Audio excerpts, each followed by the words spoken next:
Sawadee-ka. Hello and welcome to Daily Wisdom, Walking the Path with the Buddha.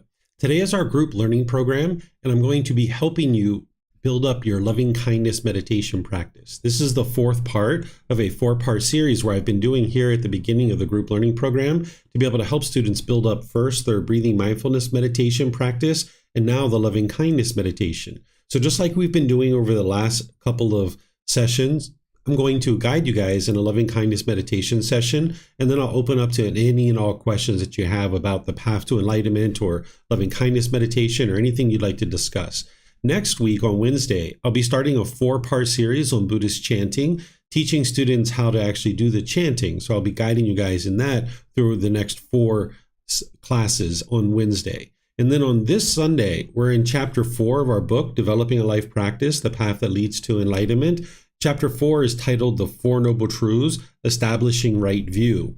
This is where you're going to learn the problem in the mind, the cause of the problem, the elimination of it, and the path forward in a way that you can independently verify and come to the truth to understanding how to have this breakthrough and be able to really work towards the development of the mind and getting closer and closer to enlightenment. So welcome to all of you, whether you're joining for the first time or you're joining regularly. If you'd like to join for meditation, the way that I do loving kindness meditation is I start out with some chanting to ease us into the meditation, which you guys are welcome to join along in. You'll see these chants on our website by going to buddhadailywisdom.com. There's a link there that says free books, and then down towards the bottom, you'll see the daily chanting sheet. After the chanting, I'm going to come in with some guidance for breathing mindfulness meditation, and there'll be a period of time where it's just quiet and we're just meditating together doing breathing mindfulness meditation. Then I'm going to come back in with some guidance for loving kindness meditation. We'll go back to the breathing mindfulness and then come out of the meditation with the chanting. It's kind of like a loving kindness sandwich with loving kindness in the middle. The lettuce and tomato is the breathing mindfulness meditation, and then the bread holding it all together is the chanting. So you can take a position either seated, lying, or standing. These work really well with loving kindness meditation. There is a walking position, but we tend to not do the loving kindness in that position. So take whatever position you're comfortable with, and I'll start off with the chanting, which again, you're welcome to join in on, and then we'll come back in with the guidance.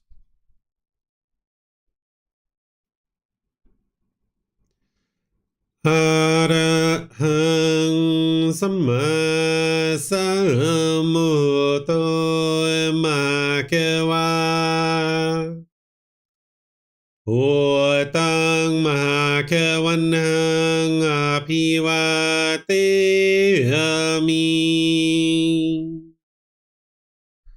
Savakato Mahakevata Tammo Dhammang Namasami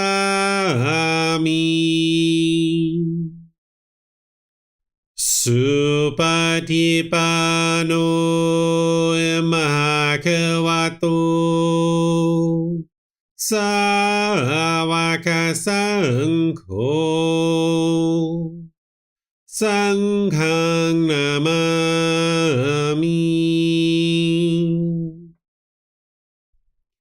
Namo Tassa Bhagavato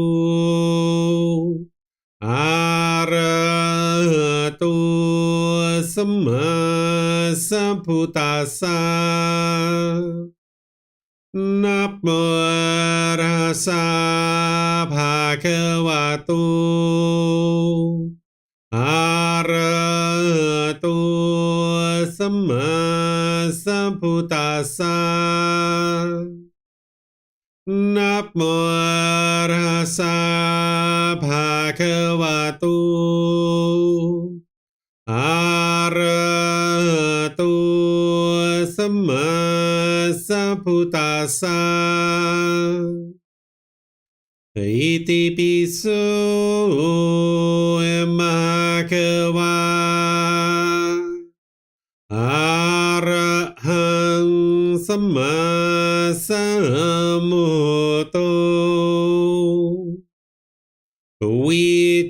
Vicacaranang Sammuno Sakato Rokavitu Anutero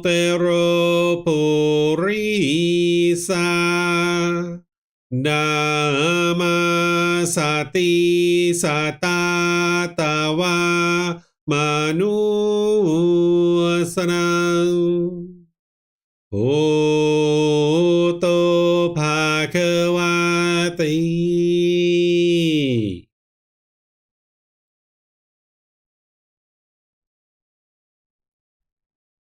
Okay, with the lower body and hands and arms comfortable,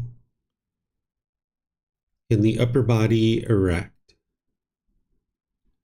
Just close the eyes and start breathing in through the nose and out through the nose. Here you're just looking to establish the breath. A nice, natural, steady, consistent breath. Not forced or controlled, just a gradual inhale through the nose, experiencing the full breath. And then whenever you're ready, exhale out through the nose. Breathing in and out. Breathing in and out. Your breath may not match up with the guidance that I'm providing, and that's okay. This is your practice. I'm just here for guidance. You can use this voice as a reminder that whenever you get to the next inhale, breathing gradually through the nose, developing a nice, natural, steady, consistent breath. And then whenever you're ready, exhale out through the nose, experiencing the full breath. Breathing in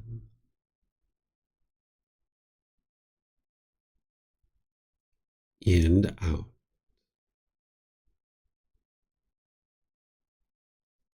Breathing in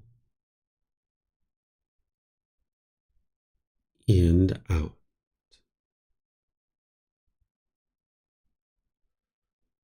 With the breath well established, start fixating the mind on the breath, either the sound of the breath coming into the nose or the sensation of air moving over the skin into the nose. The breath is the present moment. Fixate the mind on the breath, the present moment. Breathing in and out. Breathing in and out.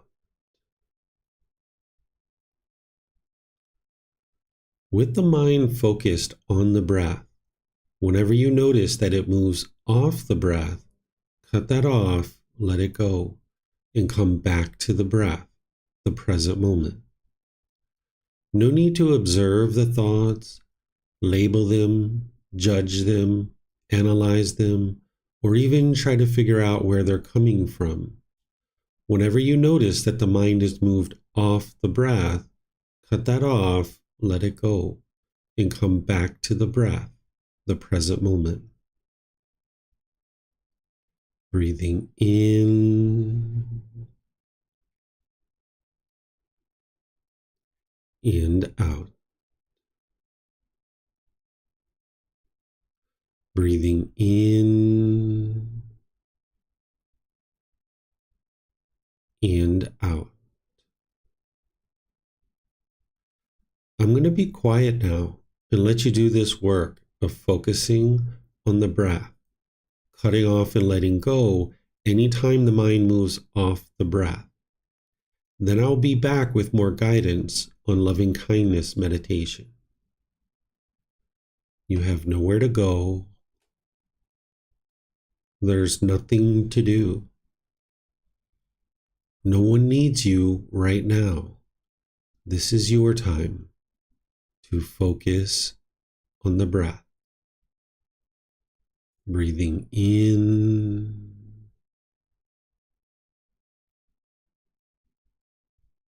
and out.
Continuing to breathe in through the nose and out through the nose. Repeat these affirmations in the mind on the out breath.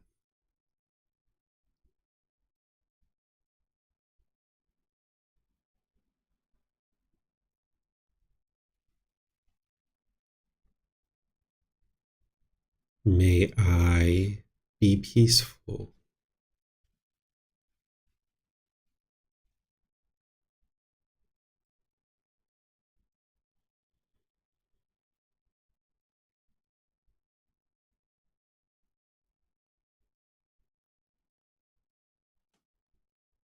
May I be safe.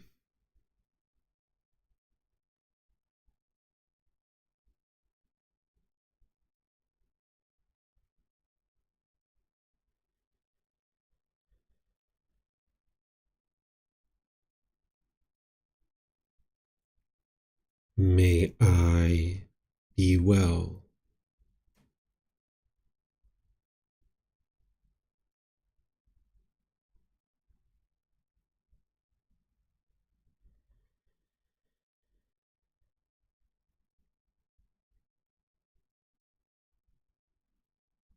May I be free of all discontentedness and the suffering that it causes.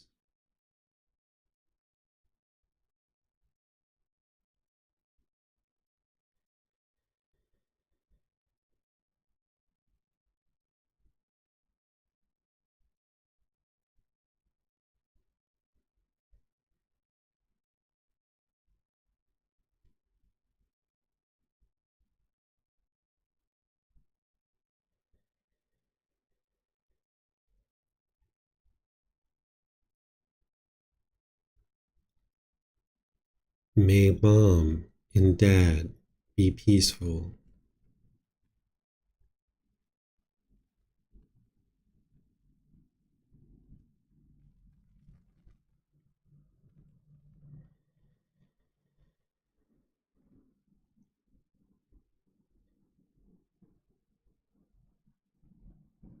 May they be safe.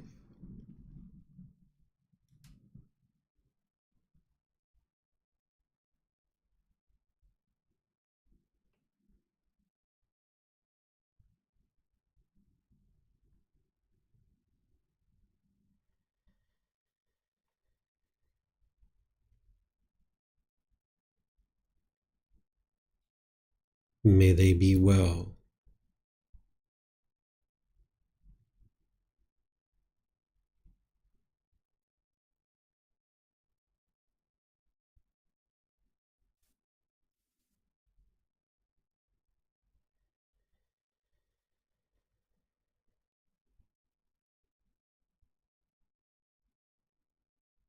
May they be free of all discontentedness in the suffering that it causes.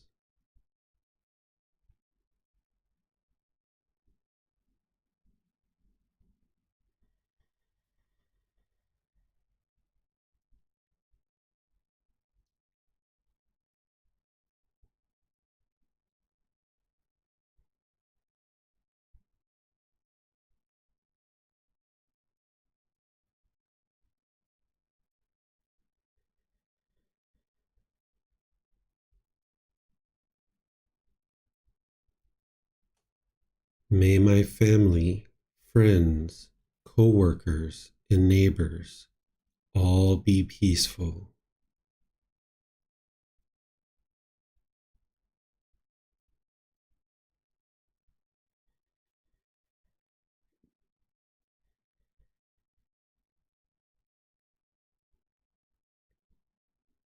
May they be safe.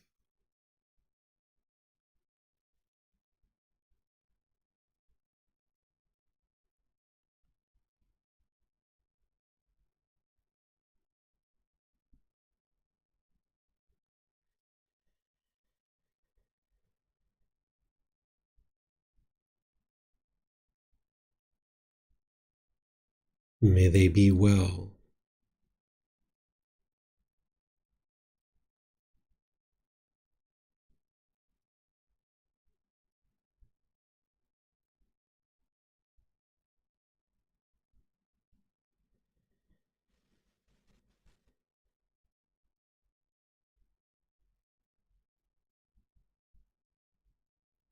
May they be free of all discontentedness in the suffering that it causes.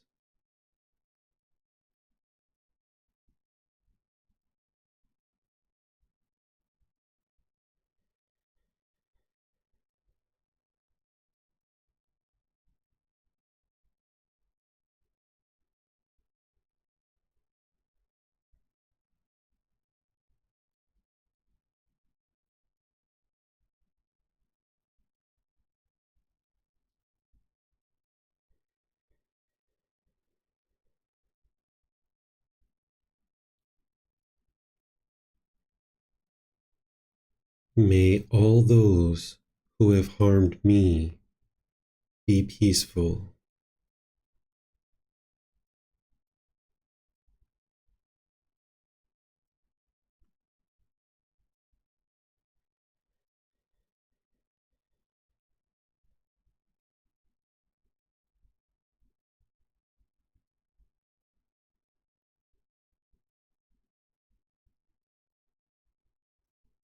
May they be safe.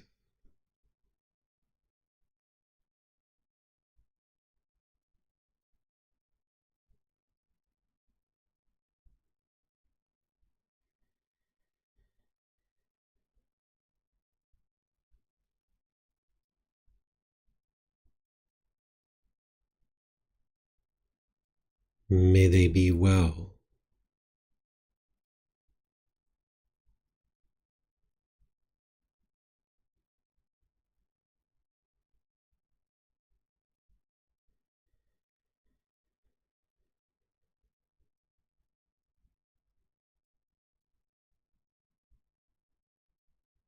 May they be free of all discontentedness in the suffering that it causes.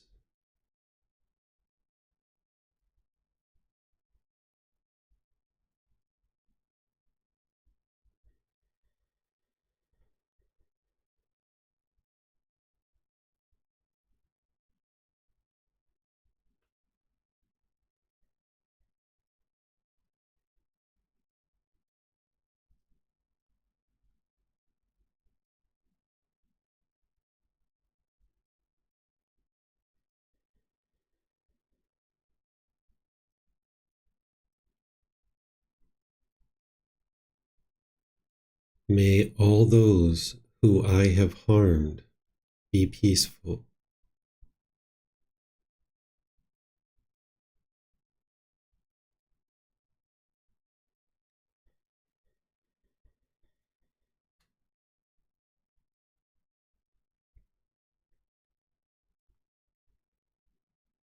May they be safe.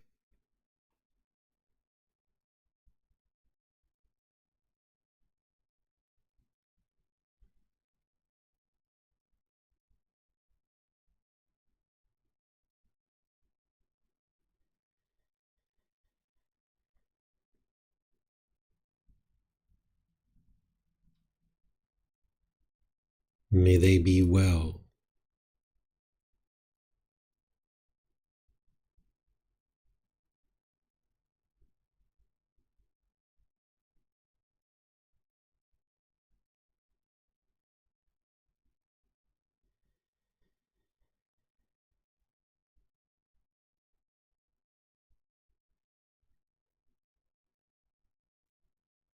May they be free of all discontentedness in the suffering that it causes.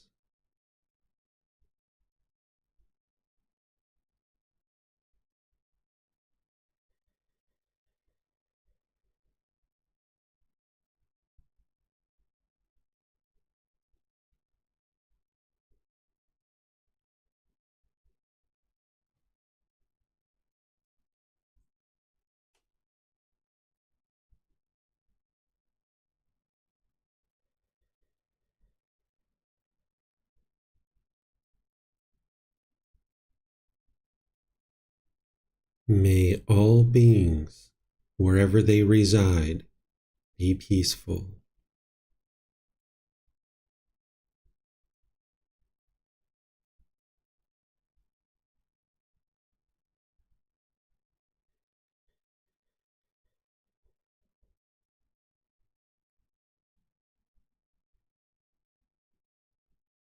May they be safe.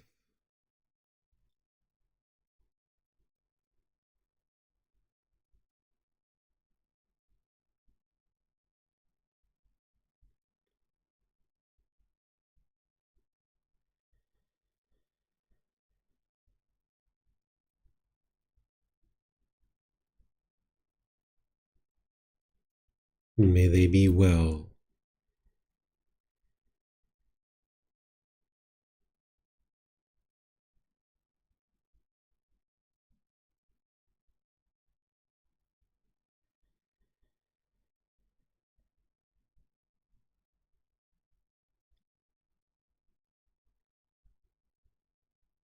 May they be free of all discontentedness in the suffering that it causes.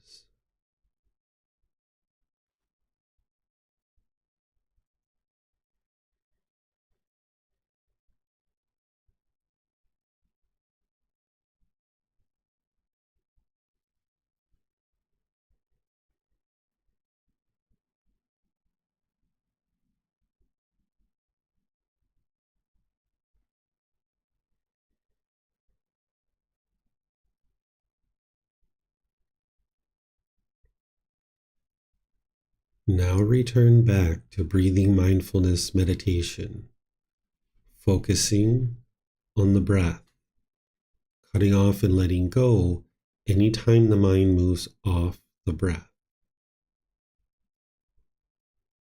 Breathing in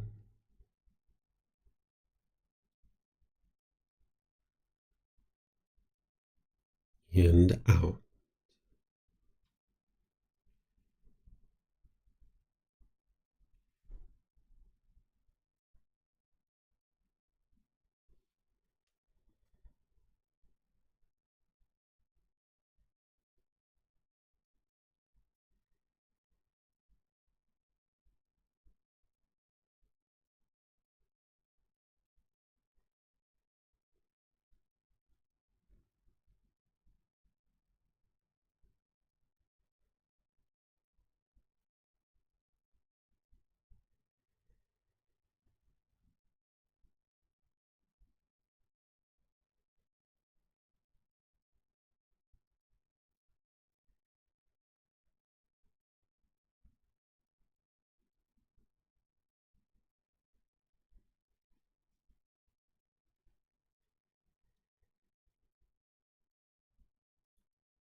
Arahang Samma Sambuddho Bhagava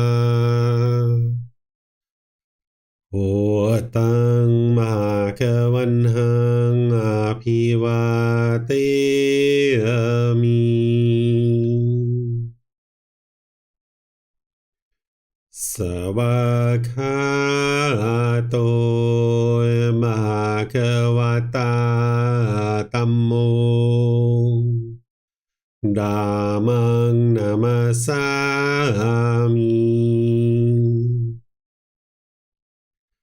Supatipano Bhagavato Savaka Sangho Sanghang Namami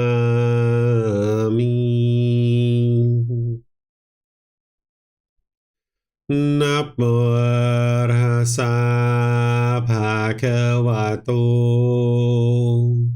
Arahato Samma Sambuddhassa Namo Tassa Bhagavato Arahato Samma Sambuddhassa Namo Tassa Bhagavato Arahato Samma Sambuddhassa Iti Piso Bhagava Arahang Samma Sambuddho Vicacaranang Sammuno Sakhato Rokavitu Anutero Purisa Dhamma Sati Satatawa Manusarang Oto Bhagavati. Okay, if you guys would like to slowly make your way out of meditation. Once again, welcome to all of you guys. Nice to see you in class today, whether you're joining on Facebook, YouTube, or Zoom, or whether you're listening to this on the replay. Welcome to everyone. If there's any questions that you guys have related to either loving kindness meditation or any other aspect of the path to enlightenment, even your own personal struggles or challenges or obstacles that you're facing, feel free to ask those questions. You can put that into Facebook, YouTube, or Zoom in the comment section, or you can raise your hand in Zoom and unmute your mic and ask any questions that you like. So do you guys have any questions at all that you would like to ask?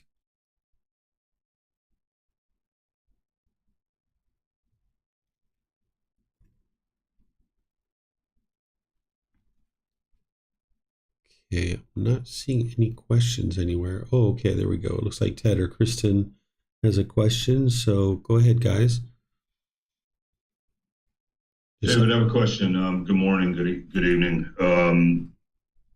When we're breathing, of course, I try to instinctively try to follow your guidance with the breath and the exhale, but it tends to make me go beyond my normal breathing. I have to take a much deeper breath. And even with the loving kindness, but that's I'm just wondering if I'm supposed to be trying to take a little bit deeper of a breath, inhale, as opposed to fall into my natural rhythm of breathing. I guess that's the one question. Sure. One of the things that I noticed when I first got into this path is that my breathing was very shallow, and it needed to slow down because with the mind fixated to the breath and the breath being very shallow, then that rapid breath, the mind continued to stay very active and restless. So what I noticed is when I slowed the breath down with the mind fixated to that, it slowed the mind down. So you're probably going to need to do some work to train the body and the mind to be able to breathe a bit slower and more gradual.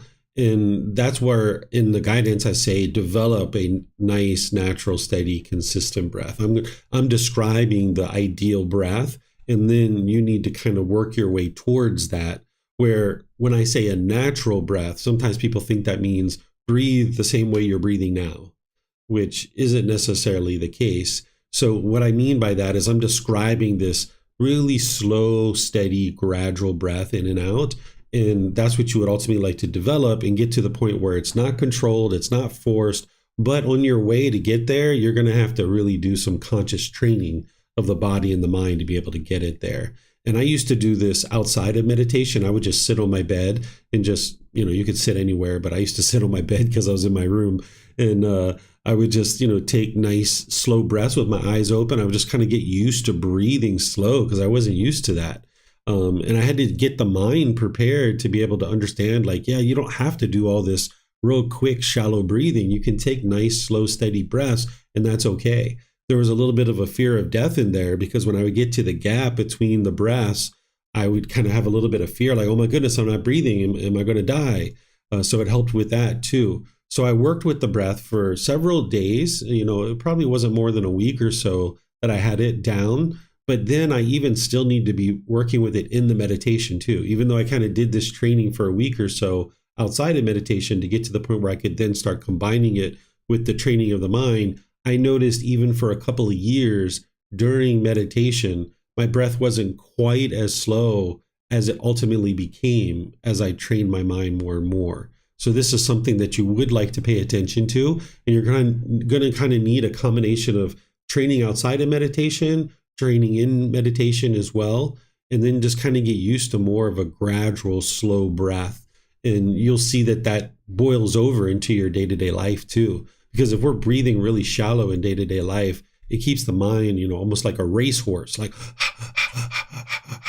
so if you just calm your breath down, it'll calm down all of these things for your meditation and then outside of meditation too. Yeah, you're very welcome. Okay, it looks like Paul has a question as well, maybe more than one.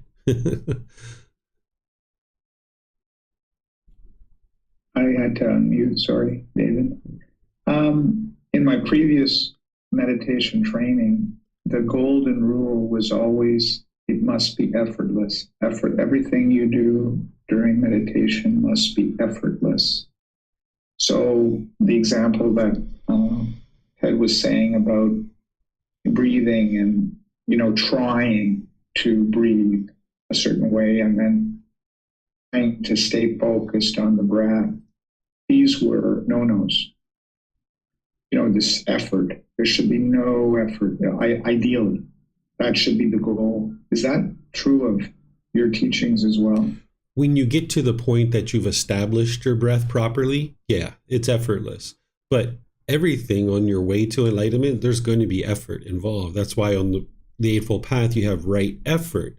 You can't just slip your way into enlightenment or stumble your way into enlightenment. You're going to need to apply work and effort and energy and dedication and diligence towards growing and developing the mind and making your way towards enlightenment. So the ultimate goal, is to get to the point where the meditation is effortless. But in order to get to that point, you're going to have to put in some effort to get to that point where it is effortless. And it's the same thing about all aspects of cultivating the mind, not just in meditation, but in your day-to-day life. Learning how to, for example, practice right speech. That's really challenging for, people to practice, especially with the cravings in their mind and stuff, to get rid of harsh speech and stuff like that. That's really challenging. So there's effort and energy that's put into getting your practice up to the point where you're practicing right speech. But then once you're there, it's effortless.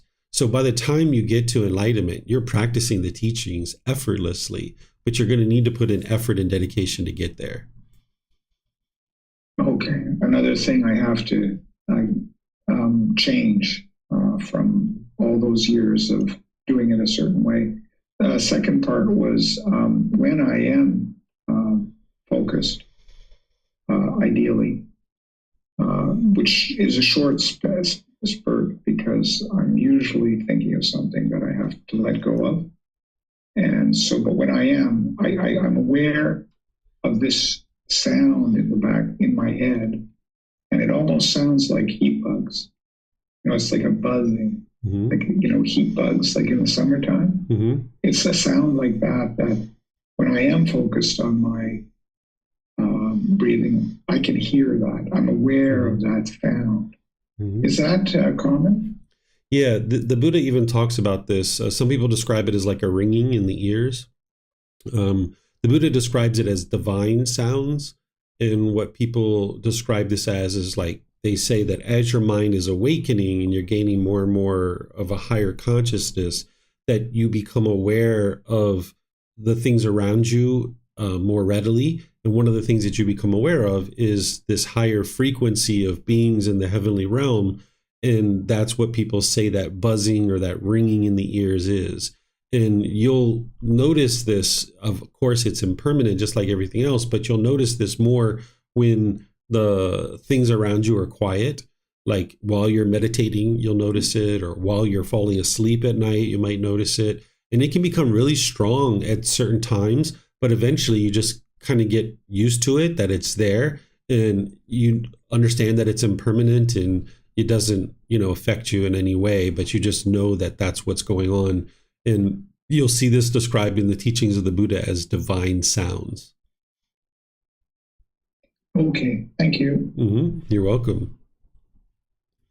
Okay, I'm just going to check around. Oh, looks like Ted has another question, or maybe Kristen. David, it's funny that you mentioned quietness or silence during meditation. We have a dog downstairs that we started our day at 6:30 with it barking. And as we were meditating, the dog fired up again. And I tell you, to quell that spike of anger, and I'm sure it falls into a category, is difficult, right speech, right action, all of those I would have violated for sure if I carried through with my feeling at that time. I don't know why I brought that up. I just, it was, made me think of that quiet time during meditation. Yeah, so as you probably know, this is from the mind having a craving for silence. And now when you have sound, which your mind needs to understand the sound is impermanent, but with the mind craving permanence, and you hear the sound of the dog barking, that's where the anger is arising, because the mind's not getting what it wants. It's not getting that central desire fulfilled. So you just need to remind yourself when the dog's barking that this is impermanent, just like the quietness when you're meditating in some situations, that's impermanent too. The sound that the dog's making, that's impermanent as well. And these things are going to happen. So you got to get rid of that craving for the environment to be a certain way. I've actually seen monks in Thailand sitting on a large engine compartment of a boat. This boat can hold maybe 300 to 500 people, and they're sitting on this rumbling engine compartment with it, vibrating, and the diesel fumes coming out, and the boat rocking side to side, and the people, kind of gawking at the tourist sites. And there's a monk sitting there trying to meditate and train his mind. This is one of the ways that you can challenge your mind, is in these situations. So when you see that your mind's repulsed by something and you're pushing it away, the more you're exposed to that situation, the better. So that if I could talk to your dog, I would say, please bark more while Ted's meditating. This is going to be really helpful to Ted. And, this is actually really helpful for you to be in that situation. So what you might decide to do, because I'm sure you can find this nowadays with modern technology, is expose the mind to this, is actually get some YouTube videos or sound files of dogs barking, and then meditate while that's going on, and have that playing, so that you can get to the point where sometimes you have dog barking, sometimes you don't, or maybe your dog does it enough that you don't need to get the audio. But this is what's going to help you, is that we oftentimes think that pushing this away or maybe yelling or hollering or scaring the dog, that's going to like fix the problem. But quieting the dog isn't going to fix the problem. What's going to fix this is eliminating the cause of it, and the cause of it is the craving. So if you can put the mind in the situation and desensitize it, then this is what's going to produce the benefit for you to get rid of that craving. So now whether the dog's barking or the dog's not barking, you can just maintain your calmness and composure regardless. So you might decide to expose the mind to some of this if you feel like you need to do that at different times. If your dog's doing it, great. But if there's some other ways you can induce it, like through an audio file, this would be really helpful for you. Okay, it looks like Paul has another question. Go ahead, sir. Yeah, on that same topic, quiet. Of course, I have a dog too, and he barks, and it bothers me too. But what's even harder is I can overhear conversations, like my daughter and my wife talking about something, and I have a hard time not following the conversation. Like I can hear it in the distance, and because it's so quiet, I can actually listen in on their conversation. What I have been doing, and probably is not, ultimately good, is, earplugs, sound noise canceling, which helps, to quiet things. But of course, that's probably a bad habit in the long term. But that's how do you feel about that? Yeah, that's not going to solve the problem, because the underlying problem is the craving, and the mind is holding on to this conversation. So if that's what you're doing now, okay, but I wouldn't suggest that. I would suggest easing away from that. And it might mean that, for several meditations over the next several months, your mind is bouncing around sometimes when they're talking. If it's happening, if they're talking every single meditation and you're not getting any good quality meditation whatsoever, then, you probably need to do something here or there occasionally to just be sure you're getting some decent meditation. But you're going to need to expose the mind to this, because the earplugs or the noise canceling headphones, that's not solving the actual problem. That's actually allowing it to stay in place, because it's the craving in the mind that the mind is going to the conversation. One of the ways to think about this is I heard a story one time of a monk leading a meditation retreat. And there was, here in Thailand, things are pretty open. It's like open air, you're kind of maybe under a pavilion during a meditation retreat. And the students were meditating at nighttime, and there was the cicadas. In Thailand, there's lots of cicadas, lots of loud noises coming from the jungle and the forest. And after the meditation, with all these cicadas, were just so loud. One of the students was, commenting about how their meditation went, because the monk asked them, like, how was your meditation? And the one student was like, oh, the cicadas were really bothering me. And the monk said, well, did the cicadas come and bother you, or did you go to the cicadas? Right? Her mind, this was a female apparently, her mind went to the cicadas. So it's not that the conversation of your wife and your daughter is coming to you and invading you, or it's not like Ted's dog is coming and invading him. It's that your mind is going to the conversation. Your mind is going to the dog barking. And that's where you need to get really good at restraining the mind and pulling it back and not allowing it to do that. Where you'll be aware that those things are happening. Like when you're in meditation and you hear a dog bark, you're aware that it's happened. But then you just bring your mind and keep it focused on the breath. Or you're aware they're having a conversation in another part of the house, but you just bring your mind back to the breath and focus on the breath. And this is where you get control and discipline of the mind. Whereas if you're wearing those noise canceling things, it's not allowing your mind to get the opportunity to be tugged and pulled. So you don't get a chance to yank it back and restrain it back to letting go of that thing. Funny you mentioned the cicadas, because I was living in Maryland when that 7-year cycle came, and I heard cicadas for the longest time, and that's actually that's the sound, a good analogy of what I hear in my mind when I am really focused on my breath. I can hear this like cicada-like sound in my head. Mm-hmm. And then on the thing about conversations, that's the toughest one, because like the dog barking it comes and goes, but there's nothing to it, right? It's just noise. Mm-hmm. But the problem with conversation is you get drawn into it, like you're hearing things, and if you were not meditating, you'd probably have something to say about what's being talked about. It could actually be talking about you, and the point is it draws you in a lot more. But I shouldn't be trying to get into a place where I can't hear that stuff. Like I got to keep exposing myself to that, as challenging as it is. Is that how you would recommend? Yeah, you're going to experience these things. It's going to challenge your mind, but the only reason why it's challenging is because the mind is undisciplined. So there's going to be plenty of challenges between now and enlightenment.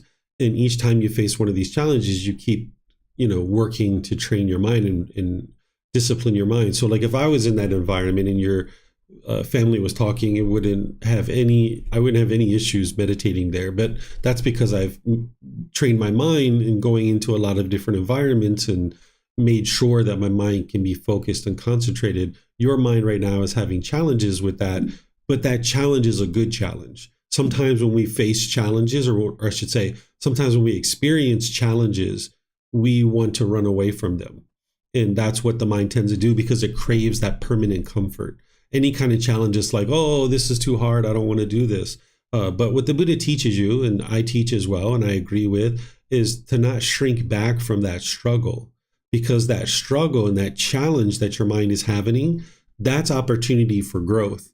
If you would happen to run away from this challenge or any other challenge and putting on the noise canceling headphones or the earplugs, this is like running away from it. This is not allowing the mind to develop the discipline. If we shrink back from the struggle, then the mind never gets the opportunity to cultivate the wisdom that it needs to overcome that obstacle or overcome that challenge. So you would like to turn around and walk towards it. So that's why, like for Ted, since he knows that his mind becomes discontent when he hears dog barking, that's why I say, like, let's walk towards this. Let's not run away from it. Let's actually put on some audio of dogs barking and then get trained to meditate during that period of time. And that's walking towards the challenge, towards the struggle. And then you do that for however many times. And eventually the mind's going to let that go. And you feel so liberated. And that's where the concentration and the focus is really coming from, that you're not just challenging the mind just for the sake of challenging it. You're challenging it to accomplish an actual goal, which is to eliminate its cravings. Because as long as it has these cravings in there, the mind's going to keep tugging and pulling in all these different directions. And as you're getting rid of these cravings, that's where the liberation and the freedom and the peace and the joy and the concentration and focus comes into the mind more and more. But if we avoid the confrontation of these challenging situations, then the mind never gets the opportunity to grow and develop and become liberated of those cravings. So in your case, in those situations where there's conversation in the background that could be interesting to you if you weren't meditating, do you still hear it, but it doesn't register, or does it sort of white out? Like, do you not hear it anymore, or you hear it, but it doesn't register? I hear it and I know that it's going on, but I stay focused on the breath. So it's just like hearing, any other sound. You know that the sound's there, but you don't give it any attention. You just focus on the breath. Okay, thank you. Mm-hmm. You're welcome. Ted, I think you've raised your hand again, or is that up from last time? Yeah, okay. No, two things. One, please don't have a talk with the dog and tell it to bark more. And Kristen has a question for you. Can you hear me okay? I can hear you a little bit, but the microphone's going in and out. I think that's Zoom that does that. Yeah. Okay, we'll switch spots. So a few weeks ago, I had mentioned that I had this attachment, or I have an attachment to my mat, my yoga mat. And just this conversation just made me think of it was just this week, a woman had placed her foot on my mat during class, and immediately I thought, oh, here we go. Like, and my mind immediately went to that, oh shoot, foot's on my mat. And I was like, oh, my mind got a little rattled. But then I remembered what you said, that I should have give my mat to people and share it and let people step on it. And that thought went through my mind, and it actually brought me to this is impermanence, and it became okay instead of it taking me to a place. And then I almost at the end of it wanted to just touch her foot and say thank you for placing it there, because it was that moment of okay, this is how am I going to handle this? And it was kind of interesting. It wasn't immediate. It didn't just not even, it was still there. But it didn't go to I wanted to teach her something and show her the way, of that's just not the right thing to do. At that point, it was oh, it doesn't really matter. And it was just kind of cool that it didn't bother me. So that was just a nice thing. And also the dog barking today was a little different. I didn't get mad at the dog, but for a moment, it was just a sound. It was just sound. It was just a dog. This, just a noise. But it then did become a little personal over time, because then I thought it was going on for a really long time. And then the story started with how is the neighbor not keeping the dog from barking? And so then my mind did kind of go a little farther than I'd like. But it was just I noticed it. And this conversation's been really helpful, just hearing about how we all struggle with that. And we just, it's a challenge and it's work, and it's not going to happen immediately. And I'm okay with that. Good. Yeah. Just keep working on it. Yeah. This is the gradual training, the gradual practice, and the gradual progress. And each time when you see it's getting better, you can see wow, this is the truth. These teachings actually work. I see that I had central desire. I was craving things to be a certain way. I got angry the first time and judgmental, and my conceit arose. And then the second time when it just happened, wow, none of that stuff happened. It was less. It still wasn't where you'd ultimately like to be, but it was less. So you see that the mind let go of some of that craving. And now each time this occurs, it'll get better and better for you. And that's why you can sit back and wait for people to step on your mat, because it's going to happen over time. Or if you would like to confront these things head on, that's why I suggest put your mat down and be hey guys, come over here and step on my mat. I would to see how many people I can fit on my mat. Just make it a game, right? How many people can fit on my mat? I'd like to see this. I'd like to test this out. Because that's the way you confront it head on. Because if you can let go of those kinds of cravings, because those are the simple ones, it'll make all the harder ones that much easier. So if you confront these things and walk towards the struggle, it'll make all the others so easy. And then when you see this methodology works, then you'll just repeat that with each individual craving. And in modern psychology, they refer to this as exposure therapy. They actually do it in modern psychology. They expose the mind to these things. If they know someone's afraid of spiders or something like this, they expose you to it so that you can get rid of your phobia, right? It's the same thing we're teaching, but they're teaching it through modern psychology. So as you do these and each one gets better and better and your mind starts letting go of these cravings, you're going to start seeing your mind performing better and better and better and better. And that's why it almost becomes a fun game to figure out what are my cravings and what do I need to do in order to really address them and expose the mind to these things. And then each one that you do, it's freeing the mind more and more. And it's really quite fun and quite enjoyable. It can be a little bit painful sometimes, but once you get going with it and you see how much more concentration and focus and memory and clarity of mind that you get, how much better you're sleeping each night, and how much better you're getting along with the people around you, and you start seeing all these benefits, you'll probably be looking at where's my attachments? What do I need to let go of next? So I would encourage you guys to really put your mind in these situations, because that's what's going to ultimately help you to get rid of these cravings and get the benefits that you're looking for. Thank you. Yeah, you're welcome. Okay, let me look at Facebook and YouTube one more time, see if we have anything there.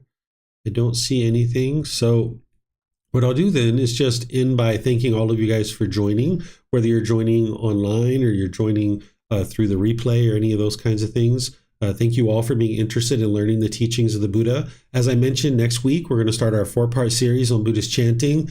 Then on Sunday, we're going to be in chapter 4 of our book, Developing a Life Practice, The Path That Leads to Enlightenment. That's where you're going to be able to have this breakthrough to understanding what's causing these discontent feelings so that then you can skillfully work with them and eliminate them. So over the next 2 Sundays, I'll be teaching you the entire Eightfold Path, which is the core central teaching of the Buddha. As you guys need help, you're always welcome to reach out through classes, through the Facebook group, through sending private messages or scheduling personal guidance. So perhaps we'll see you guys in a future class. Be well, take care. See you next time. Sawadee-ka.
Thank you again for watching.